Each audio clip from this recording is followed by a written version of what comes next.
Hi, Mickey here from Flipping Spain. Today we're going to talk about online property research. Now, this is the fun part. Nothing takes place of doing real life in-person research.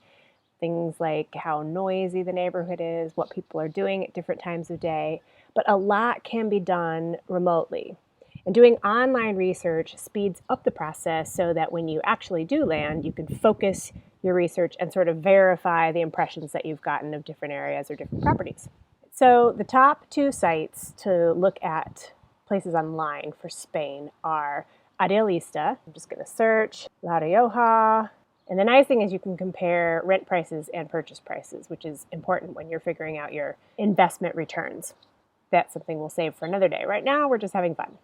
So the region has different areas in it, and as a newbie, maybe I don't know anything about the different areas. So that might prompt me to do a little more research on Google Maps or other sites, but for now, we're just going to pick. So we know that Logroño is the main town, so maybe we'll just look in Logroño. This is great because it tells me where the different neighborhoods are. So just for fun, let's look in the historic center and see what comes up. All right. I like to look at most recent because I don't know how well these sites are maintained and if things get taken off once they've sold or not. You can put your max budget in, you can choose your size, you can choose you want apartments and houses. You have to be careful because if you put too many criteria, you eliminate some options that might be miscategorized. But you could definitely do like bedrooms. Like I want at least 3 bedrooms so that I can rent 2 out or rent 1 out and have a guest space. Now, it's always good to look at everything first to see how it compares. Because like here we've got a 3-bed for $69,000 and we've got a 3-bed for $395,000. And they're different sizes, but still. So you got to wonder, like, is this in bad shape? Is that an indication of how much this could be worth if you did it up nice? These are the kinds of things that this will start to tell you. Right now, we're really just looking to see what catches our eye.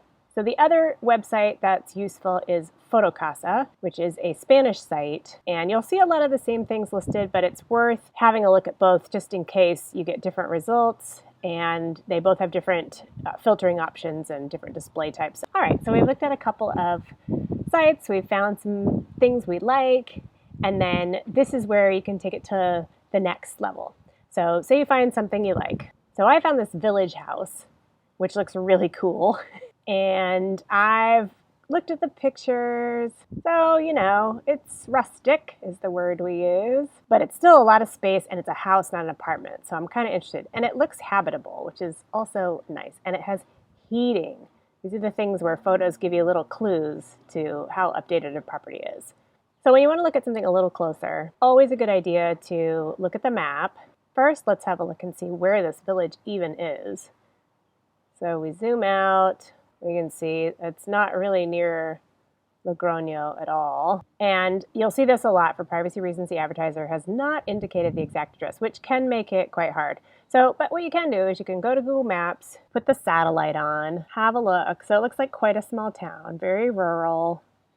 You can get an idea. Is there a grocery store there? Are there restaurants? Is there a bar? Yeah, when it zooms out like that, then you kind of know that you're in trouble. Or you're just making a lifestyle choice.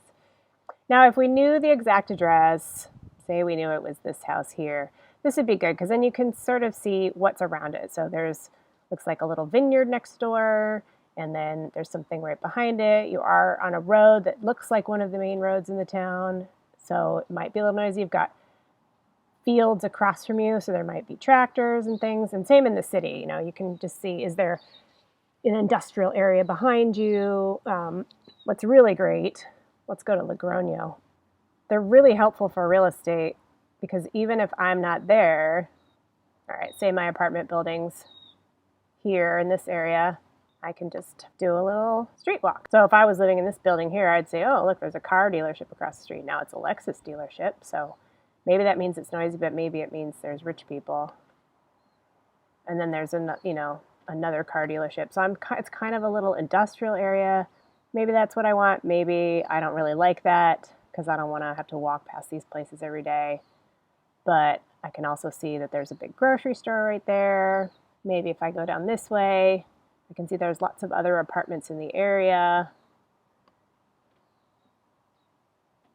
Am I seeing any little coffee shops? Looks like there's a little bar here, cafe. I've done this where I look for recycling and glass points because a lot of places in Europe you have to take if you live in an apartment, you have to take your recycling out to the street. So it's always nice to know if those are nearby. Yeah, so there's some shops and things. So I was like, oh, this neighborhood seems okay. The other thing you can do, which I've been having lots of fun with, is just to watch videos on the area. Everything is on YouTube. There's usually something. So here I get these ideas. Hey, this is the guy that did the blog on all the different areas for the NALCAP program. So maybe I want to watch something that he's got on there. Oh, see, look, they live here, and they're much happier than living in Spain and then in the US. So maybe I'll watch that. So that can really be fun. Now, the problem with all of this is shiny object syndrome. Obviously, these YouTube videos are usually going to show touristy stuff, so you might not get the most realistic, but it does just give you a little bit of insight into what things are there, and you can look for those little clues in the background. So you can use these resources for all sorts of things. You can Google Map your commute times. You can look for where's the train station, where's the bus station. If I'm going to want to go to other cities on weekends, how far away are those? How easy is it going to be to get to transport to those? I'm really into hiking and outdoor stuff, so maybe I look and see what types of outdoor activities are nearby. All things you would do if you were going on vacation or moving somewhere. And the great thing about being in the NALCAP program is you have the other AUXes to talk to. So get on the chat groups, ask people who've lived in the area why they've chosen to live in their area, if they recommend any neighborhoods. That's how I learned that living in the old town, which looks charming and it feels very European, is super loud and noisy with drunk people till all hours of the morning. And there's no way that I want to live in that environment. So that just rules that neighborhood out for me. There are Facebook groups as well. There's always an expat group or something. Even in this little region, they've done all of the La Rioja and Logroño because it's not that big. And it's private, but you can join and, just tell them you're moving there. And then you've got a resource of people that live there. And then you'll also possibly have some social connections once you arrive. Now, one thing you have to watch out for is shiny object syndrome. When you're just sitting at home with the internet, you can go down a lot of rabbit holes. For example, I've learned that you can buy a windmill in Spain. There are quite a few of them. And I start looking at listings like this. Obviously, this one's a little out of my price range, but still so cute. Oh, look at all these fields. Oh, and then you look at the kitchen. So looking at this is probably a big waste of my time. However, it does kind of let me dream about what I might want to do in the future when I have a little more money in my pocket and I can afford to do something for fun. So that's why it's always important to keep your criteria in mind. My immediate goal is to live in a place, so A, it has to be livable or very close to livable. B, I want to rent out extra rooms, so I know it needs a certain amount of rooms, and it probably shouldn't be in the middle of nowhere. It should be in the town where other people want to live, or there's a bigger renter pool anyway, and it has to be within my budget.